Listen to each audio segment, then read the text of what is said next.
Hello students, today we will see about Kepler's law. Okay, Kepler's law होता क्या चीज़ है.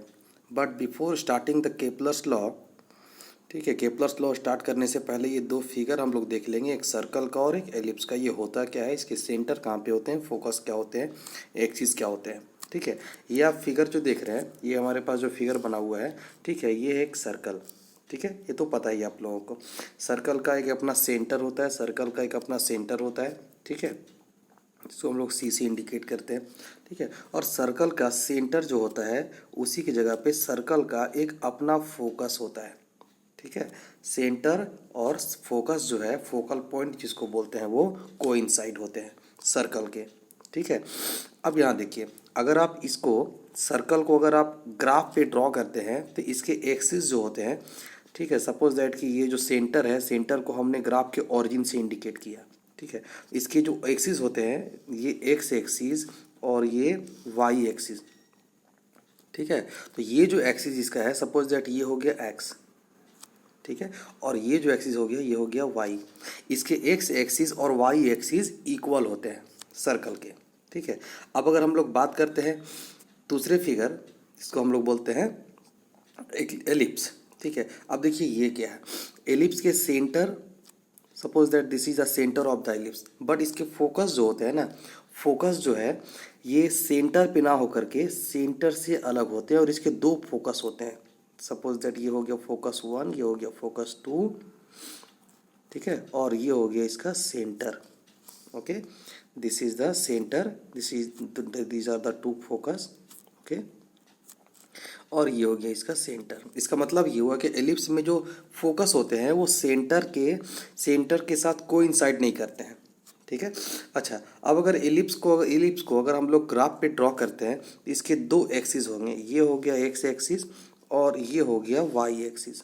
ठीक है, यहाँ पे आप देख सकते हैं कि ये जो हमारा एक्स एक्सिस है और ये जो हमारा वाई एक्सिस है, वो इक्वल नहीं होते हैं. ठीक है, ये जो हमारे पास एक्स एक्सिस, ये हो गया एक्स एक्सिस, ये वाई एक्सिस, तो सॉरी, ये हो गया एक्स एक्सिस, ये हो गया वाई एक्सिस. तो ये जो हमारा एक्स एक्सिस है और ये जो वाई एक्सिस है, तो ये दोनों एक्सिस इक्वल नहीं होते हैं. ये जो एक्सिस है ये बड़ा है, इसको हम लोग ए से इंडिकेट करते हैं और इसको बोलते हैं मेजर एक्सिस. ठीक है, इसका नाम है मेजर एक्सिस. ओके, मेजर मतलब बड़ा, तो ये बड़ा एक्सिस. और ये जो है, और ये जो हमारा पार्ट है, इसको बोलते हैं minor axis, that is indicated by B. ठीक है, अच्छा, अब यहाँ पे आप लोगों को ये चीज़ मालूम हो गया होगा कि अब देखो यहाँ पे ये हो गया अगर ए, तो ये कितना हो जाएगा, ये भी हो जाएगा ए, तो ये पूरा एक्सिस कितना हो जाएगा, पूरा एक्स एक्सिस कितना हो जाएगा, 2a. ठीक है, ये हो गया बी, ये भी एक्सिस कितना हो जाएगा, बी, तो ये पूरा एक्सिस कितना हो जाएगा, 2b. ठीक है, तो ये हो गया सेंटर. ठीक, और यहाँ पे इस सेंटर से अलग, चूँकि ये एलिप्स है, अभी हमने बताया था कि एलिप्स के से फोकस जो होते हैं वो सेंटर पे नहीं होते हैं. ये दो इसके फोकस हो गए, F1 F2. ठीक है, ये एलिप्स हो गया. चलिए, अब आपके पास सर्कल और एलिप्स से जुड़े हुए कुछ टर्म मालूम हो गए होंगे कि इसके सेंटर कहाँ पे होते हैं, एक्सिस कैसे होते हैं. ठीक है, याद रहे कि ए को हम लोग बोलते हैं, एक्स एक्सिस वाले को मेजर एक्सिस, और बी को बोलते हैं माइनर एक्सिस. ठीक है, अब आगे आते हैं केपलर्स लॉ. देखिए, केपलर्स लॉ स्टार्ट करने से पहले हम लोग देखते हैं Copernicus. Okay, Copernicus idea about the solar system. Kepler's law start करने से पहले उनके पहले जो कॉन्सेप्ट हमारे सोलर सिस्टम का था, that was given bye Copernicus, उसको देख लेते हैं. कोपरनिकस का ये कहना था कि all the planet revolve around the sun in a circular orbit. उनका कहना ये था कि भाई हमारे जितने भी प्लैनेट हैं जो सन के चारों ओर रिवॉल्व करते हैं, वो सर्कुलर ऑर्बिट पे मूव करते हैं, एक सर्कल पे मूव करते हैं. मतलब सन के चारों ओर उसका जो रास्ता है सर्कुलर है. ठीक है, दूसरा बात उनका ये कहना था, दूसरी बात, the sun is at the centre of the orbit. मतलब कहने का ये था कि जिस ऑर्बिट पे हमारा प्लैनेट मूव कर रहा है, सर्कुलर ऑर्बिट पे, ठीक है, ये हो गया प्लैनेट, तो इस सर्कुलर ऑर्बिट का जो सेंटर है यहाँ पे सन होगा. ठीक है, उनका कहना था. किनका? कोपरनिकस का।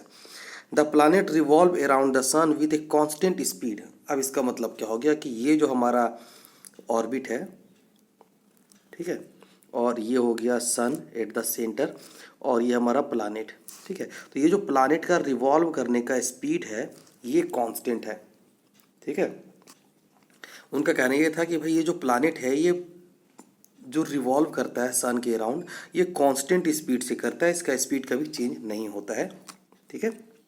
अगर इसका पिक्टोरियल व्यू अगर देखते हैं, कोपरनिकस का पिक्टोरियल व्यू, यहाँ देखिए जो अभी हमने बताया था, ये सारे के सारे ऑर्बिट, ये देखिए ये सारे के सारे ऑर्बिट हैं, जितने भी प्लानिट का ऑर्बिट है वो सर्कुलर है, ठीक है। ये उनका दिया हुआ आइडिया था about the solar system, okay. और सन कहाँ पे है? सन इसके बीच में है, ठीक है। और तो और ये जितने भी प्लानिट हैं, ये जितने भी प्लानिट सन के चारों ओर मूव कर रहे हैं, इन सभी का जो स्पीड है वो कांस्टेंट है। ये कांस्टेंट स्पीड से सन के चारों ओर कंटिन्यूअसली मूव करते रहते हैं, ठीक है। ये कहना था उनका, ठीक है। इसी को हम लोग कोपरनिकस यूनिवर्स भी बोलते हैं, क्योंकि उस समय यूनिवर्स के बारे में लोगों को उतना जानकारी नहीं था और सोलर सिस्टम को ही यूनिवर्स मानते थे। अब यहाँ देखिए, एक साइंटिस्ट का नाम आपने सुना होगा, टाइको ब्राहे। टाइको ब्राहे एक साइंटिस्ट थे, ठीक है। इन्होंने क्या किया था ना कि इन्होंने अपना पूरा लाइफ, अपने लाइफ का एक ज़्यादा हिस्सा जो है स्टार्स और प्लानिट को, ठीक है, स्टार्स हो गया, ठीक है, स्टार्स और प्लानिट को जो है ऑब्जर्व करने में, स्टार और प्लानिट के टाइम, पोजीशन, इन सभी को ऑब्जर्व करने में बिता दिया अपने अपने लाइफ का ज़्यादा हिस्सा, ठीक है। और इन्होंने जो डाटा कलेक्ट किया, इन्होंने स्टार और प्लानिट के पोजीशन का, टाइम का जो डाटा कलेक्ट किया, उस डाटा के बेसिस पर केपलर ने क्या किया, कोपरनिकस का जो कॉन्सेप्ट था, अभी हमने जो देखा, कोपरनिकस का जो कॉन्सेप्ट था उनको मॉडिफाई किया, ठीक है। किसने? केपलर ने। कैसे? तो टाइको ब्राहे के कॉन्सेप्ट को, टाइको ब्राहे के डाटा को कलेक्ट करके स्टडी किया, ऑब्जर्व किया, उसके बाद कोपरनिकस के कॉन्सेप्ट को मॉडिफाई किया। अब इनका ये कहना था, the planet revolve around the sun in elliptical orbit. Copernicus ने क्या कहा था कि भाई प्लानिट जो है सन के चारों ओर रिवॉल्व तो करती है बट वो सर्कुलर ऑर्बिट पे करती है, ठीक है। मतलब देखिए, एलिप्टिकल ऑर्बिट, कोपरनिकस ने कहा था सर्कुलर ऑर्बिट, मतलब कोपरनिकस के अकॉर्डिंग ये सर्कल हो गया। बट जैसे ही टाइको ब्राहे के डाटा को कलेक्ट किया गया, ऑब्जर्व किया गया, तो केपलर ने ये कहा कि भाई हमारा जो प्लानिट है वो इस तरह के सर्कुलर ऑर्बिट पे मूव ना करके इस तरह के एलिप्टिकल ऑर्बिट पे मूव करता है, ठीक है। अब दूसरी बात, the sun is not at the centre. के कोपरनिकस ने क्या कहा था कि सन कहाँ पे है? सेंटर पे। इनका क्या कहना था कि सन सेंटर पे नहीं है, तो कहाँ है? तो ये जो है फोकल पॉइंट पे है। तो ये मान लेते हैं सपोज दैट अभी हमने जो देखा था, ये हो गया हमारा एलिप्स, ठीक है, ये हो गया axis, major axis, and this is the minor axis. तो ये तो हो गया सेंटर। तो उन्होंने ये कहा कि सन सेंटर पे नहीं है, तो कहाँ पे है? सन जो है फोकस पे है। सपोज दैट ये दो फोकस है, F1 F2। तो कोपरनिकस का, सॉरी, केपलर का ये कहना था कि sun is at the focus either on this focus or on this focus. Kepler का ये कहना था कि सन जो है या तो इस फोकस पे होगा या तो इस फोकस पे, but it is not at the centre, but वो सेंटर पे नहीं है, ठीक है, ये कहना था। अब तीसरी बात इसकी ये थी, the speed of the planet around the sun is not constant.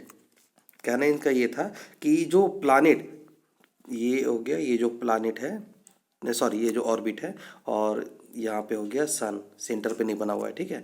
तो इनका कहना ये था कि ये जो प्लानिट है सन के चारों ओर मूव करती है, कांस्टेंट स्पीड से मूव नहीं करती है। अभी हम लोग आगे देखेंगे कि ये जो है, ये जो प्लानिट है जब सन से ज़्यादा डिस्टेंस पे होती है तो इसकी स्पीड कम होती है, और जब ये सन के नज़दीक आता है तो इसकी स्पीड ज़्यादा होती है। इसका मतलब कि इस प्लानिट का स्पीड जो है कांस्टेंट नहीं होता है, चेंज होता है, ठीक है। कभी स्लो होता है, कभी फास्ट होता है। तो स्लो कब होता है? जब ये सन से दूर होता है, ठीक है, और फास्ट कब होता है? जब ये सन के नज़दीक होता है, ठीक है। अब अगर इसके पिक्टोरियल व्यू को देखें तो ये कुछ इस तरह का था, ठीक है। केपलर्स का जो प्लानिटरी मोशन था, केपलर का जो कॉन्सेप्ट था, वो कुछ इस तरह का था, ठीक है। यहाँ देखिए, ये जितने भी ऑर्बिट हैं, जितने भी प्लानिट के ऑर्बिट हैं, ठीक है, वो सारे के सारे क्या है? एलिप्टिकल है। दीज आर नॉट सर्कुलर, ठीक है। सन कहाँ पे है? सन सेंटर पे नहीं है, सन सेंटर पे नहीं है, कहाँ पे है? साइड में, फोकस पे, ठीक है। और जितने भी प्लानेट हैं वो सन से अगर डिस्टेंस पे ज़्यादा है तो वो स्लो मूव करेंगे, और सन से नज़दीक जब आएंगे तो फास्ट मूव करेंगे। सपोज दैट कि अगर कोई प्लानेट यहाँ पे होता है तो इसका स्पीड ज़्यादा होता है, अगर यही प्लानेट यहाँ पे आ जाए इस जगह पे तो इसका स्पीड कम होगा, ठीक है। मतलब कहीं पे स्पीड इसका ज़्यादा हो गया, कहीं पे स्पीड इसका कम हो गया। ये किसका था कॉन्सेप्ट? केपलर्स का। इतना ही नहीं, केपलर्स ने प्लानेट के बेसिस पे, ठीक है, movement of the planet around the sun, ठीक है, के लिए इन्होंने अपना एक लॉ दिया, that is known as Kepler's law of planetary motion. Okay, then now will start Kepler's law of planetary motion. अभी हमने देखा कि केपलर का कॉन्सेप्ट, ठीक है, केपलर का कॉन्सेप्ट जो है क्या था, किस तरह से उन्होंने कोपरनिकस के कॉन्सेप्ट को मॉडिफाई किया, ठीक है। तो उन्होंने जो लॉ दिया उसको हम लोग बोलते हैं Kepler's law of planetary motion. इसमें उन्होंने जो है हमारे प्लानेट का जो मोशन है, हमारे प्लानेट का जो मूवमेंट है अराउंड द सन, उनको 3 लॉ में कैटेगराइज किया, ठीक है। चलिए हम लोग देखते हैं वन बाय वन। सबसे पहला लॉ उनका था लॉ ऑफ ऑर्बिट, इसको हम लोग Kepler first law of planetary motion भी बोलते हैं, ठीक है, law of orbit. Okay, see according to the law of orbit that was given by Kepler, all the planet revolve around the sun in an elliptical orbit. उनका ये कहना था कि जितने भी प्लानेट हैं वो सन के अराउंड एलिप्टिकल ऑर्बिट में मूव करते हैं, ठीक है। And the sun is situated at one of its foci, foci जो होता है ना, फोकस का प्लूरल होता है, ठीक है। तो उनका ये कहना था कि जो हमारा सन है, जो हमारा सन है वो एलिप्टिकल ऑर्बिट के फोकस पर होगा, दोनों में से किसी एक फोकल पॉइंट पर होगा, किसी एक फोकस पर होगा, ठीक है। फोकल पॉइंट फोकस एक ही है। अब ये देखिए pictorial of Kepler's first law, ये आपने देख रखा, ये जो प्लानेट का जो ऑर्बिट है ये कैसा है? एलिप्टिकल है, सर्कुलर नहीं है, ठीक है। ये जो हमारा सन का पोजीशन हो गया, सेंटर कहाँ पे? यहाँ पे सेंटर है, ठीक है। तो कोपरनिकस का कहना ये था कि सेंटर पे तो नहीं होता है ये, sun is not at the centre, then where it is. ये देखिए एक फोकस इसका यहाँ पे है, एक फोकस यहाँ पे है, तो दोनों में से किसी एक फोकस पे, ठीक है। उनका कहना ये था कि भाई सन जो है किसी एक फोकस पे होगा, या तो यहाँ होगा या तो यहाँ होगा, ठीक है। ओके, ये कहना था उनका फर्स्ट लॉ का। इसमें आप लोगों को ये मालूम होना है कि ये इसको क्या बोलते हैं? Major axis, how we indicated A से इंडिकेट करते हैं, और ये जो है उसको बोलते हैं बी, माइनर एक्सिस, ठीक है। एक और टर्म याद रखिएगा, सन से सपोज दैट कि अगर प्लानेट किसी भी टाइम यहाँ पे होता है, ठीक है, तो इस समय जो है ये जो पॉइंट है, ठीक है, सपोज दैट ये पॉइंट ए, ठीक है, ये जो पॉइंट ए है सन से फारदेस्ट डिस्टेंस पे है, सबसे दूर है, तो सन से सबसे दूर का जो पॉइंट होता है ऑर्बिट का उसको बोलते हैं अपहेलियन, ठीक है। अपहेलियन में जो होता है ना, अच्छा यहाँ पे देखिए पेरीफेलियन, सपोज दैट ये जो पॉइंट है इसको बोल दिए पी, पेरीफेलियन। तो सन से जो सबसे नज़दीक का जो पॉइंट होता है position, the position of the planet nearest to the sun is called perihelion, ठीक है। And the position of the planet farthest from the sun is called aphelion. ये जानना इसीलिए ज़रूरी है कि जब हमारा प्लानेट इस पॉइंट पर होगा, अपहेलियन पर होगा, तो सन से बहुत ही दूर होगा, और इस जगह पर उसका जो मोशन होता है वो बहुत ही स्लो होता है। अभी हमने बात किया था कि अगर प्लानेट जो है सन से दूर है तो उसका मोशन स्लो होता है, तो ये जो पॉइंट है अपहेलियन का जो डिस्टेंस है सन से वो बहुत ही दूर होता है, और इस पॉइंट पर प्लानेट का मोशन बहुत ही स्लो होता है, ठीक है। और पेरीफेलियन के पोजीशन पे, पेरीफेलियन में क्या होता है? प्लानेट का मोशन बहुत ही ज़्यादा होता है, स्पीड होता है, ठीक है। चलिए ये था फर्स्ट लॉ, ठीक है। अब हम लोग जरा बात करते हैं सेकेंड लॉ के बारे में। सेकेंड लॉ क्या है? ठीक है, यहाँ देखिए, see law of area. Okay, what is according to the second law? Law of area, इसको हम लोग बोलते हैं केपलर सेकेंड लॉ भी इसी को बोलते हैं, सेकेंड लॉ है, ठीक है। देखिए लॉ का सीरियल नंबर हमेशा दिया हुआ रहता है, याद रखिएगा। ऐसा नहीं कि फर्स्ट लॉ को सेकंड लॉ में बोल दिए, ऐसा नहीं। ठीक है, यहाँ देखिए, the line joining the planet to the sun sweeps out मतलब कवर करना, ठीक है, equal area in equal interval of time. इनका कहना ये था कि जो प्लानेट है, देखिए यहाँ पे क्या लिखा हुआ, the line joining the planet to the sun. Okay, line joining the planet to the sun मतलब प्लानेट से, सपोज दैट ये जो हो गया, ओके, ये देखिए क्या दिया हुआ है, line joining, okay, line joining the planet to the sun. Okay, यहाँ देखिए, सपोज दैट कि हमारे पास यहाँ पे, चलिए अकॉर्डिंग टू फिगर देखते हैं, line joining the planet to the sun, suppose that यहाँ पे हो गया, this is the point, this is the position of the planet. Okay, ये जो लाइन है प्लानेट को सन से जोड़ने वाला जो लाइन है, ये जो लाइन है, ठीक है, कहने का उनका मतलब ये था सेकंड लॉ में कि ये जो लाइन है इक्वल टाइम में इक्वल एरिया कवर करता है। सपोज दैट ये प्लानेट 1 मंथ में यहाँ से पी से क्यू तक चला गया, ठीक है, तो ये लाइन जॉइनिंग लाइन, ये लाइन हो जाएगा यहाँ पे। तो ये जो एरिया है जिसको हमने A2 से इंडिकेट किया, ये जो एरिया है, ठीक है, suppose that this is A2, this is A2, ठीक है। अब जरा इधर देखते हैं, यहाँ जो है सपोज दैट कि प्लानेट का पोजीशन है A, ठीक है, A से 1 मंथ में ये A से इस पॉइंट पर B पर आ गया, ठीक है। तो line joining from the sun to the planet ये हो गया, ठीक है। अब यहाँ देखिए दोनों का टाइम पीरियड, यहाँ पे हमारे पास था 1 मंथ में, in 1 month the planet move from P to Q and this is the area covered by this line segment. ये जो लाइन है ये इतना एरिया कवर करता है, ठीक है। एंड इन दिस साइड यहाँ देखो दिया हुआ है कि 1 मंथ में ही ये A से B तक चला गया, ठीक है, और ये हो गया इसका एरिया कवर किया हुआ, ठीक है। तो then according to second law, Kepler's law के अकॉर्डिंग क्या था कि भाई इसका जो एरिया है अगर इक्वल मंथ, यहाँ पर भी 1 मंथ में इतना एरिया कवर किया, यहाँ भी 1 मंथ में इतना एरिया कवर किया, तो अगर टाइम पीरियड इक्वल है तो उसका एरिया जो है, जितना एरिया उसके टाइम लाइन सेगमेंट में, ये जो लाइन है, ये जो हमने यहाँ लाइन दे रखा है, ये जो लाइन दिया हुआ है, ठीक है, तो जितना एरिया इसने कवर किया अगर टाइम इक्वल है तो ये एरिया भी इक्वल होगा, ठीक है। सपोज दैट कि अगर और एग्जांपल है, सपोज दैट कि ये पोजीशन मान लेते हैं, यहाँ पे कोई यहाँ पे है, ठीक है, R position of the planet and this is the line joining, ठीक है। अब 1 मंथ में, सपोज दैट कि 1 मंथ में ये R से मूव करके यहाँ चला जाता है S तक and this is the line joining point. ये जो एरिया है ये भी एरिया जो है A1 और A2 के इक्वल होगा, क्यों, क्योंकि ये 1 मंथ टाइमिंग में R से S तक गया, ठीक है। यानी कहने का मतलब इनका ये था कि हमारा जो एरियल वेलोसिटी है, एरियल वेलोसिटी हम लोग कैसे लिखते हैं ना, याद रखिएगा, इसको बोलते हैं DA/dt, area divided by time, change in area divided by time is always constant, this is the second law, ठीक है, ये कांस्टेंट है।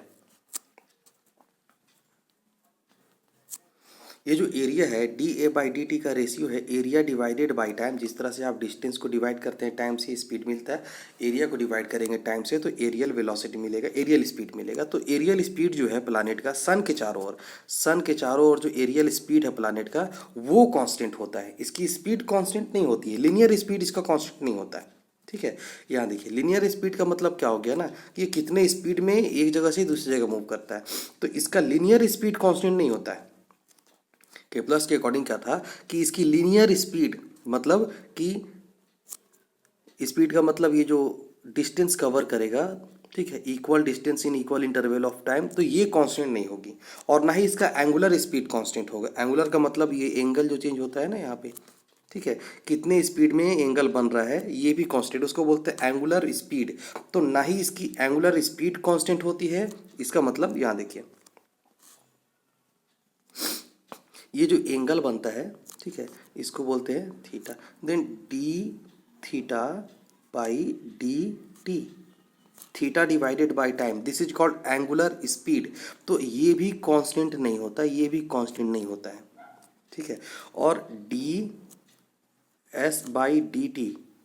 ठीक है, मतलब डिस्टेंस बाय टाइम मतलब लीनियर स्पीड, तो ये भी कांस्टेंट नहीं होता है। तो कांस्टेंट क्या होता है, तो इसका एरिया जो होता है DA by D T, areal speed इसको बोलते हैं। तो ये जो एरियल स्पीड इसकी हो गई, मतलब इक्वल टाइम में इक्वल एरिया कवर करना, ये कांस्टेंट होता है प्लानिट का सन के चारों ओर। ठीक है, आई थिंक सेकेंड लॉ समझ में आ गया होगा। ठीक है, अब हम लोग देखते हैं third law, third law of planetary motion, that is also known as law of period. देखिए इसमें क्या था, अच्छा पहले टाइम पीरियड मालूम होगा। ठीक है, suppose that this is the elliptical orbit of a planet, this is the position of the sun. ठीक है, तो याद रहे कि प्लानेट को सन के चारों ओर एक बार कंप्लीट राउंड लगाने में, ठीक है, कंप्लीट राउंड लगाने में जो है, जो टाइमिंग होता है उसको बोलते हैं टाइम पीरियड। ठीक है, अब यहाँ देखते हैं, इनका ये कहना था थर्ड लॉ में, the square of the time period of a planet around the sun is directly proportional to the cube of the semi major axis. ठीक है, इनका कहना ये था कि भाई टाइम पीरियड जो होता है, टाइम पीरियड का square, the square of the time period is directly proportional to the cube of the semi major axis.